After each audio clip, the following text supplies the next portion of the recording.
ఇక్కడ విజిలెన్స్ కమిషన్లో ఏంటంటే మెయిన్గా తప్పు చేసిన వాళ్ళు ఉంటారు, తప్పు చేయని వాళ్ళు కూడా ఒక్కోసారి వస్తారు.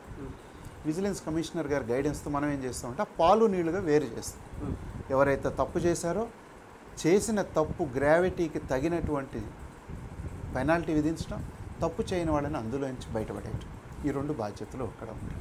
ఒక అడ్వైజరీ బాడీ. అలాగే సిస్టమ్ని ఇంప్రూవ్ చేయడానికి కూడా విజిలెన్స్ కమిషనర్ గారు అనేక సలహాలు సూచనలు ఇస్తుంటారు. వాటిని రాష్ట్ర ప్రభుత్వం అమలు చేస్తూ ఉంటాయి.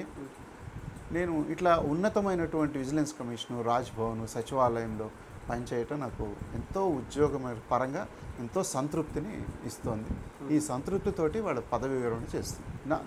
నా కుటుంబ సభ్యులు, తోటి సిబ్బంది, అధికారులు, సహోద్యోగులు, మిత్రులు, వీళ్ళందరూ కూడా మన జీవితాన్ని ఒక మౌల్డ్, ఇవాళ మనం ఇలా ఉన్నాము అంటే వాట్ సీతారాములు అంటే వీళ్ళందరి యొక్క ప్రభావం ఉంటుంది దీని మీద.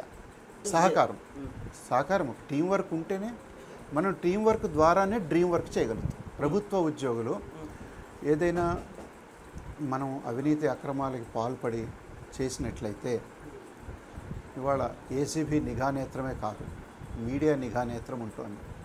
తర్వాత మీకు స్మార్ట్ కెమెరాలు వచ్చినాయి.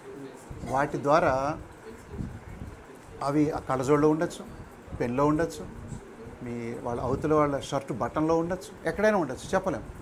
కాబట్టి ఎదుటి వాళ్ళతోటి మనం మర్యాదపూర్వకంగా మాట్లాడటం, దూరంగా ఉండటం, అనవసరమైన వాటికి దూరంగా ఉండటం ఉత్తమమైనటువంటి విధానం. మనకు ప్రభుత్వం ఇచ్చింది, ఉద్యోగం ఇచ్చింది, దాన్ని జాగ్రత్తగా పనిచేసుకొని ప్రజలకి సేవ చేయటం కోసం.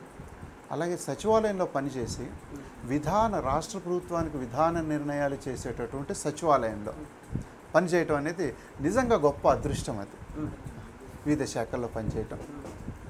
రాజ్భవన్లో మనకి ఇక్కడ చట్టాలు చేసిన తర్వాత గవర్నర్ గారు ఆమోదిస్తేనే అది చట్టం అవుతుంది. అటువంటి చోట మనం వారికి సహాయ సహకారాలుగా ఉండటం అనేది చాలా చాలా అదృష్టం. Thank you very much.